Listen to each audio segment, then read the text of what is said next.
ये वीडियो है क्लास 6 के लिए। उनकी बुक है रत्ना सागर और चैप्टर का नाम है यहाँ पे नो रूम फॉर लेपर्ड, जो कि लिखी हुई है रस्किन बॉन्ड ने।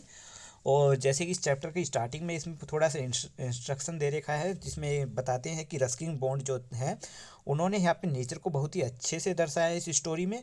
और इस स्टोरी में वो बहुत से जानवरों से उनका सामना हुआ है, जिसमें स्पेशली लेपर्ड के बारे में बताया गया है जो उनकी घाटी में रहता था, और उन पे भरोसा भी हो गया था उस लेपर्ड को। और इसी वजह से यहाँ पे कुछ समय बाद जो है इस वैली की जो शांति है वो एक तरीके से ख़त्म हो गई है एक दिन। अब वो ऐसा क्यों हुआ है इस स्टोरी में हम जहाँ पे जानते हैं। स्टोरी में स्टार्टिंग होते ही ये कहते हैं कि मैंने उस लेपर्ड को तब देखा जब मैं अपने हील के नीचे बहने वाले एक छोटे से झरने को क्रॉस कर रहा था। हमारी जो घाटी थी बहुत ही गहरी थी, वहाँ पर ज़्यादातर शैडो रहती थी, जिसकी वजह से वहाँ पर रहने वाले जो एनिमल है और बर्ड्स हैं उनको जो है एक तरीके से इनकरेज किया जाता है या बढ़ावा मिलता था, जिससे कि वो दिन के समय पे भी यहाँ पर बाहर आ सकते थे अपने गुफाओं या फिर अपनी जगह से निकल कर। यहाँ पर बहुत ही कम लोग जो है इस रास्ते से जाते थे, इस वजह से जो घाटी है ये यहाँ के जानवरों के लिए बहुत ही एक स्वर्ग की तरह बन चुकी थी। नेक्स्ट पैराग्राफ में कहते हैं कि बिलो माई कोटेज, यानी उनका जो कोटेज है वो एक हील के ऊपर है और उससे नीचे एक फॉरेस्ट है जिसमें ओक, मेपल और हिमालयन रहोडोडेंड्रन के ट्रीज हैं। उन्हीं ट्रीज में से एक छोटा सा टेढ़ा मेढ़ा रास्ता उन ट्रीज के बीच में से होकर जाता था। बॉटम में, वहाँ पे हिल के बॉटम में जो वो रास्ता जाता था उसके पास ही में बहुत ही हरियाली थी, मतलब घास वगैरह थी और हरियाली थी, और उसमें पास में वाइल्ड डॉग रोसिस भी थे। फ्लावर का नाम है वाइल्ड डॉग रोसिस।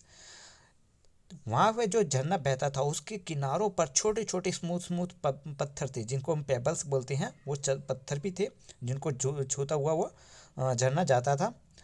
हर सुबह ये रस्किन बॉन्ड जो है वो एक डियर की आवाज़ें सुनती थी, डियर की आवाज़। उन्होंने यहाँ पर जो है एक मार्टिन को, यानी एक नेवला, और एक हैंडसम रेड फॉक्स को भी देखा था। यहाँ पर उन्हें एक बियर के फुटप्रिंट भी मिले थे। यहाँ पर वो किसी चीज़ को, यहाँ से जंगल में तो हमेशा आते रहते थे पर फिर भी इस जंगल से वो कुछ भी नहीं लेकर जाते थे, जिससे कि यहाँ के बर्ड और एनिमल्स को उन पे भरोसा हो गया था और वो उनके आदी हो चुके थे। और एक समय ऐसा आ गया था कि जो जानवर थे उनके आने पर कभी भी उन्हें कोई परेशानी नहीं होती थी उन जानवरों को। और फिर नेक्स्ट पैराग्राफ में लंगूर के बारे में बताते कि लंगूर जो थे, जो कि ओक और रेहोडेंड्रन ट्रीज पर बैठे रहते थे जब वो आते थे पहले रस्किन बॉन्ड, तो ये जो लंगूर है ये अपने पेड़ पर बैठे बैठे देखकर उन्हें जो है एक एक डाल से दूसरी डाल पर छलांग लगाते थे उनको देखकर। एक तरीके से वो आश्चर्य में पड़ जाते थे। पर अब ऐसा नहीं होता, अब वो बहुत ही क्यूरियोसिटी से उन्हें देखते हैं और अपने पेड़ पर बैठे हुए अपने जो ओक ट्री है उनकी सूट्स को चबा रहे होते हैं। नेक्स्ट एक पैराग्राफ कहते हैं एक शाम की बात है, मैं उस जंगल से जा रहा था तो मैंने जो है जानवरों की चैटरिंग की आवाज़ें सुनी, यानी वो शायद आपस में कुछ बात कर रही थी। और मैंने सोचा ज़रूर इनकी ये बातें हैं, जो चैटरिंग है उसकी एक्साइटमेंट की वजह मैं तो नहीं होऊंगा, कुछ और ही बात है। फिर उनको लगा कि ज़रूर लंगूर मुझे जो है किसी खतरे के बारे में जो है वार्न करना चाहती हैं। इतने में जो है एक बारिश हुई छोटे छोटे पत्थरों की, जो कि हिल्स पे से नीचे गिर रहे थे। ठीक है। फिर यहाँ पे देखा उन्होंने कि उनके ऊपर की तरफ जब उन्होंने देखा जहाँ से पत्थर गिर रहे थे, तो वहाँ पर जो है एक ऑरेंज गोल्ड लेपर्ड बैठा हुआ था एक पोजीशन में, जो कि उनसे करीबन 20 फीट की दूरी पर था। यहाँ से ये देख सकते हैं पिक्चर में 20 फीट की दूरी पर था। वो उनको तो नहीं देख रहा था, पर उसकी जो नज़र थी लेपर्ड की वो जो है घाटी की तरफ ही थी। वो घाटी में ही दूसरी तरफ देख रहा था, पर उसे लगा कि ज़रूर इस लेपर्ड को मेरी प्रेजेंस के बारे में पता चल गया है, क्योंकि वो स्लोली स्लोली उस अपना चेहरा जो है उसकी तरफ मोड़ने लगा। और फिर उसको जब उन्हें पूरा मोड़ लिया तो फिर उसकी उसी की तरफ देखने लगा। फिर यहाँ पर जो वो है लेपर्ड जो है शायद उसको देखकर यहाँ पे हैरान में रह गया, एक इंसान को देखकर वो हैरान में रह गया। पर मैंने क्या किया, मैंने अपनी थोड़ा सा साहस किया और अपने हाथों से तालियां बजानी स्टार्ट कर दी, जिससे कि जो लेपर्ड था वो झाड़ियों में कूद गया, झाड़ियों में कूद कर वहाँ से चला गया, और इस वक्त उसने कोई आवाज़ भी नहीं की। मुझे लगा शायद मैंने उसे, वो कोई खाना ढूंढ रहा था और मैंने उसको डिस्टर्ब कर दिया। पर बाद में मैंने देखा, मतलब मैंने सुना कि एक डियर जिसकी मैं आवाज़ सुनता था, मतलब डियर्स की आवाज़ सुनता था, उनमें से किसी एक की जो है चिल्लाने की आवाज़ जो है जंगल में आ रही थी, जो कि पूरे जंगल में गूंज गई और मुझे समझ में आ गया कि उसका शिकार हो चुका है। फिर यहाँ पे वो लेपर्ड के बारे में बताते हैं कि जो लेपर्ड है वो एक कैट फैमिली का ही एक मेंबर है, जो कि लगभग इंडिया में ख़त्म होता जा रहा है, लगभग उनकी प्रजातियाँ लगभग ख़त्म ही हो गई है इंडिया में। और मैं बहुत ही मेरे लिए एक हैरानी की बात, एक सरप्राइज़ की बात है कि मैंने एक ऐसा ही जानवर जो लेपर्ड जिनकी प्रजाति ख़त्म होती जा रही है उसको अपने यहीं पर मसूरी में अपने पास देखा, और जिसके बहुत ही नज़दीक था मैं। फिर नेक्स्ट पैराग्राफ में कहते हैं कि प्रोबेबली हो सकता है कि यहाँ पे जो आसपास में जो डिफोरेस्टेशन हो रहा है, पेड़ें काटे जा रही हैं, जिसकी वजह से जो है आसपास के जितने भी जानवर हैं वो हमारी इस हिल में, यहाँ पे जो घाटी है इसमें आ रहे हैं, जैसे कि डियर आ चुके हैं। इट वॉज सम वीक्स, अब वो नेक्स्ट पैराग्राफ में कहते हैं कि ये कुछ हफ्ते पहले की बात है, जब मैंने लेपर्ड को देखा उससे कुछ हफ्ते पहले की बात है, कि मुझे लगा कि कोई मैं शायद इसके इनके प्रेजेंस के बारे में जान चुका था, लेपर्ड के बारे में शायद जान चुका था, क्योंकि मुझे लगता था कि कोई मुझे मेरा पीछा कर रहा है, मुझे फॉलो कर रहा है। क्योंकि एक बार की बात है, जब मैं घर के लिए लेट हो रहा था तो मैंने देखा कि दो आंखें जो है झाड़ियों में से मुझे घूर रही हैं। उनको देखकर मैं एज इट इज़ सीधा खड़ा रहा, ऐसे ही सीधा खड़ा रहा, मेरा दिल जो है बहुत तेज तेज से धड़क रहा था। और मैंने थोड़ी देर में देखा कि जो आंखें मुझे घूर रही थी वो डांस करने लगी, मतलब हिलने लगी अपनी जगह से। तो मुझे रियलाइज़ हुआ कि वो किसी की आंख नहीं है, वो ओनली फायर फ्लाइज हैं, जुगनू हैं जो रात में चमकते हैं, तो उनको चमकते थे वो, तो उनको समझ, उसने किसी की आइज समझ लिया था और घबरा गया था। फिर एक दिन की बात है, नेक्स्ट डे कहते हैं, one day I found remains, एक दिन की बात है, क्या उन्हें क्या मिला, जो लेपर्ड था, लेपर्ड ने जिस हिरन का शिकार किया था उसका आधा शरीर जो है खाया, आधा शरीर खाया हुआ उसे मिल दिखाई दिया सामने। तो उसने यही सोचा कि लेपर्ड ने इसको आधा खाने के बाद पूरा जो आधा बचा हुआ जो मील है उसको छिपा क्यों नहीं दिया। शायद ऐसा हो सकता है कि जब ये इसको खा रहा होगा तो किसी ने इसको डिस्टर्ब कर दिया होगा, जिसको इसे छोड़कर चला गया होगा। फिर जब वो हील पे चढ़ा, अपनी हील पर वो पहुंचा, तो देखा उसने कि वहाँ पर जो है कुछ हंटर जो है पार्टी कर रहे हैं, मतलब पार्टी है हंटर्स की, मतलब एक साथ इकट्ठे बैठे रेस्ट कर रहे हैं वहाँ पर कुछ हंटर्स ओक ट्री के नीचे। उन्होंने मुझसे पूछा, क्या आपने किसी लेपर्ड को देखा है? तो मैंने यहाँ पे मना कर दिया कि मैंने किसी लेपर्ड को नहीं देखा। उन्होंने कहा कि वो जानते हैं इस जंगल में ज़रूर एक लेपर्ड रहता है इस जंगल में, और वो पता लगा लेंगे। फिर नेक्स्ट ये पैराग्राफ में कहते हैं, the hunter has seen the carcass of the deer and the leopard pug. अब वो कहते हैं कि जो हंटर्स थे, शिकार थे, उन्होंने जो डियर के जो उस आधे शरीर को देखा था, सब को देखा था, मतलब जो कि लेपर्ड ने खाया था और आधा छोड़ दिया था, उसको हंटर्स ने भी देखा था।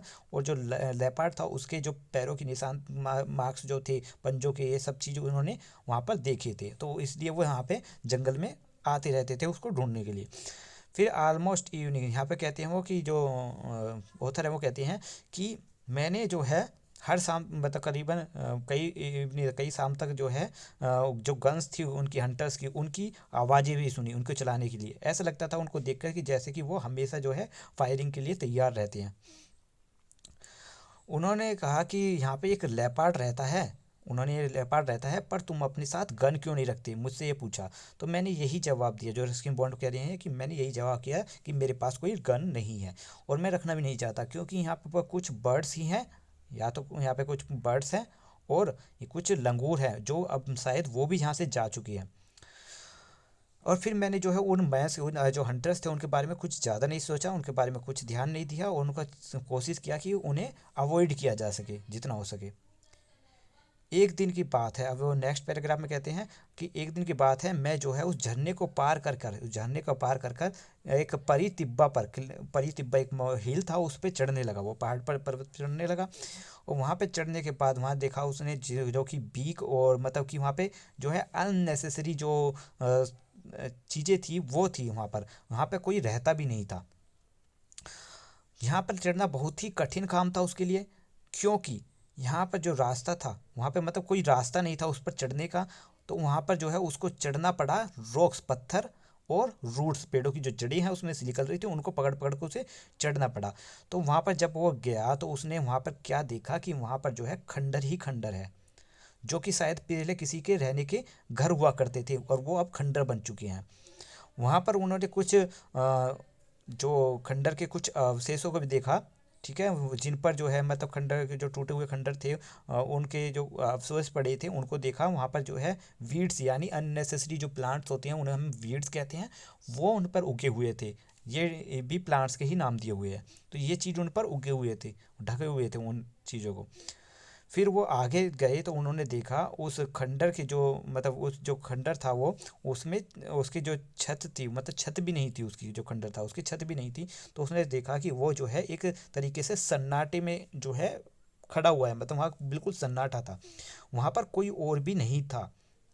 पर वो उसे लगा कि मैं किसी चीज़ से उस मतलब वो किसी चीज़ को समझ गया था, कि मतलब मैं किसी चीज़ से अवेयर हो गया था, कि उसने कुछ वहाँ पे नोटिस किया। उसने वहाँ पे नोटिस किया कि वहाँ पे किसी कैट फैमिली, जो कैट फैमिली है उसके किसी मेंबर की जो है यहाँ पे स्मेल आ रही थी। ठीक है, तो शायद लेपर्ड की होगी। तो यहाँ पे वो रुके और वो देखने लगे। उन्होंने देखा कि वो यहाँ पे अकेले ही हैं। यहाँ पर जो है बिल्कुल कोई मूवमेंट नहीं है, यहाँ तक कि कोई ड्राई लीफ जो सूखी पत्तियाँ वो तक नहीं हिल रही, ना ही कोई छोटे मोटे पत्थर हिल रहा था। तो इन्होंने जब वो खंडर देखा तो वहाँ खंडर जो था उसकी जो ऊपर की दीवार, जो ऊपर की छत है वो तक नहीं थी। उसकी छत जो थी वो गिर चुकी थी, मतलब खंडरों की छत गिर चुकी थी, बस छोटी मोटी दीवारें खड़ी हुई थी। और वो भी जो है टूट कर गिरी हुई थी, और उन्होंने एक तरीके से माइन बनाया रखा था, एक तरीके से गुफा बनाई हुई थी। और उस अंधेरी गुफा को देखकर उसे लगा कि जैसे शायद कि कोई इसमें रहता होगा। जब वो उसके पास गया तो उसकी स्मेल जो है वो ज़्यादा होने लगी। जब वो उसके पास गया तो वो स्मेल ज़्यादा होने लगी। फिर वो वहाँ पे रुका और वहाँ पे इंतज़ार करने लगा, और सोचने लगा शायद यहाँ पे लेपार्ड जो है वो रहता होगा। ठीक है, या फिर वो लेपार्ड जो है खाना खाने के बाद रात को जो है यहाँ पे आराम करने आता होगा। फिर कहते हैं नेक्स्ट पैराग्राफ में, परहैप्स इट्स वाज, पर है मतलब कि वहाँ पे उन्होंने उसने देखा कि वहाँ पे अंदर जो है वो जो लेपार्ड था वो अंदर बैठा हुआ था, और वो उसी की तो तरफ देख रहा था। और उसने लेपार्ड ने यही देखा कि वहाँ पे सामने एक आदमी खड़ा है जो कि बहुत अकेला है, और उसके पास कोई वेपन भी नहीं है। और इसको जो रस्किन बॉन्ड है उनको ये जानकर बहुत ही खुशी हुई, मतलब अच्छा लगा कि उन उस लेपार्ड ने उसको एक फ्रेंड की तरह जो है उसको, मतलब फ्रेंड की तरह पर उसको रिकॉग्नाइज किया, क्योंकि उन्होंने उसे कुछ भी नहीं कहा। उस लेपार्ड ने कुछ भी तरीके से परेशान नहीं किया, मतलब उसकी प्रेजेंस में उसने कुछ भी नहीं किया और उसको बस इग्नोर कर दिया। तो वो समझ चुका था कि लेपार्ड मुझ पर ट्रस्ट करने लगा है। I did not venture any further, मैंने यहाँ पे से और कुछ नहीं देखा। इसके बाद उन्होंने वहाँ पे कुछ नहीं किया, बस वो वहाँ से चल दिए। उन्होंने वहाँ पे कोई फिजिकल कांटेक्ट नहीं किया, मतलब कुछ भी अपने हाथों पैरों से कुछ भी नहीं किया, कुछ नहीं छुआ। और वहाँ से बस उसको देखकर वो ब्यूटीफुल क्रिएचर को देखकर चल दिए। और वो सोचते थे कि शायद वो जो है यहाँ पे जो क्रिएचर है वो उसके पास भी आ सकता है, कि एक रॉक से दूसरे रॉक पर कूद कर। पर वो समझ गया था कि मैं उसका ट्रस्ट हो चुका, मैं मतलब वो मुझ पर भरोसा करना लगा है। और मैं and I wanted, I think he gave it to me, मतलब वो समझ गया था कि वो उस पर ट्रस्ट करने लगा है। बट अब यहाँ पे कहते हैं क्या वो लेपार्ड का मुझ पर ट्रस्ट करना, क्या मैं एक आदमी पर ट्रस्ट करना, क्या उसके लिए एक मिस्टेक है? क्या सभी मेरे जैसे वो मेरे पर ट्रस्ट कर रहा है और बाकी पे भी ट्रस्ट करने लगे तो वो क्या सही रहेगा? तो इसी का जवाब नेक्स्ट पैराग्राफ में मिलता है।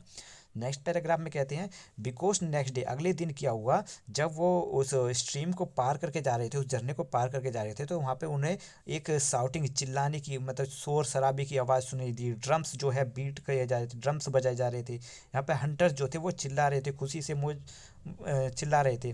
तो उन्होंने देखा जो वो थे, जो हंटर थे, उनके कंधों पर जो है बैम्बूस लगे हुए थे। ठीक है, बैम्बूस के पोल लगे हुए थे शोल्डर्स पे, और उस पर किसी का शरीर लटका हुआ था, जिसके फीट जो थे वो ऊपर की तरफ थे, और जो ऊपर का जो सिर था वो नीचे की तरफ उल्टा लटका हुआ था। मतलब जब देखा तो वो जो है एक मरे हुए लेपार्ड का शरीर था। ठीक है, वही जानवर था जो इन्होंने देखा था। लेपार्ड को उन्होंने मार दिया था। उसकी जो गले है और उसकी जो हेड है, गले और हेड पर गन से शूट किया हुआ था। उन्होंने कहा कि हमने कहा था ना कि तुमसे कि यहाँ पर एक लेपार्ड है, देखो हमने उसको शूट किया है, कि देखो कितना अच्छा है ना। तो यहाँ पे वो कहती हैं रस्किन बोर्ड, यस हाँ ये लेपार्ड है, और ये बहुत ही सुंदर जानवर था।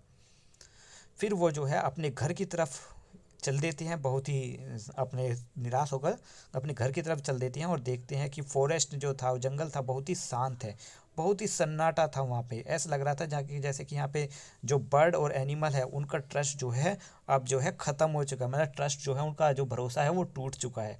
वो ऐसा लग रहा था वहाँ उस जंगल को देखकर।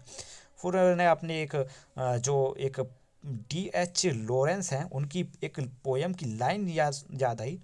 जो पोयम उन्होंने लिखी थी, I climb the step and lonely path to my home.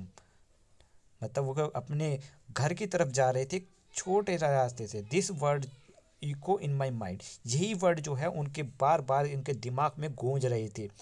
There was room in the world for mountain lion and me. तो ठीक है, तो यही इन्होंने चैप्टर का नाम भी लिखा है, रस्किन बॉन्ड ने। तो ये चैप्टर यहाँ पे कंप्लीट हो चुका है। अगर आपको वीडियो अच्छी लगी है और चैप्टर समझ में आया है और अगर तो इस वीडियो को ज़रूर लाइक कीजिएगा और चैनल को सब्सक्राइब कीजिएगा। अगर आपको इसके क्वेश्चन आंसर भी चाहिए और एक्सरसाइज भी, तो उसका लिंक भी इस वीडियो के बाद में इस चैनल की डिस्क्रिप्शन में अपलोड कर दूंगा, वहाँ से इसका आंसर और एक्सरसाइज आपको मिल जाएगी। ठीक है, and thank you for watching my YouTube channel.